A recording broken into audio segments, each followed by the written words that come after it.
Hi hello అండి, welcome back to Hanvitha mobiles అండి. Second hand mobiles కొనేటప్పుడు మీరు తీసుకోవాల్సిన జాగ్రత్తలు ఏంటి, సెకండ్ హ్యాండ్ మొబైల్ని మనం ఎలా కొనుక్కోవాలి, కొనేటప్పుడు అది దొంగతనం చేసిన మొబైలా లేదా వాళ్ళ ఓన్ మొబైలా ఎలా తెలుసుకోవాలి అనుకుంటున్నారా? ఈ వీడియో మీరు పూర్తిగా చూడండి. ఇలా సెకండ్ హ్యాండ్ మొబైల్ తెచ్చిన వెంటనే మనం వాళ్ళ ఫోన్లో *#06# కొడితే ఇలా IME నెంబర్ అనేది వస్తుంది. ఆ IME నెంబర్ని మన ఫోన్లో ఇలా మెసేజెస్ ఓపెన్ చేసి స్టార్ట్ చాట్లో 144422 అనే నెంబర్కి ఇలా KYM స్పేస్ మీ వాళ్ళ IME నెంబరు సెండ్ చేయాలి. సెండ్ చేసిన వెంటనే మనకు ఇంకొక మెసేజ్ వస్తుంది.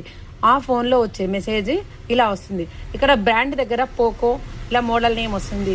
అది గినక థెఫ్టెడ్ ఫోన్ కానీ లేదా కొట్టేసిన మొబైల్, కంప్లైంట్ ఉన్న మొబైల్ అయితే గినక ఇక్కడ లాక్ కూడా వస్తుంది. అది మీరు గుర్తించుకొని కొనుక్కోండి. సెకండ్ హ్యాండ్ మొబైల్స్ కొనేటప్పుడు అయితే చాలా జాగ్రత్తగా అండి.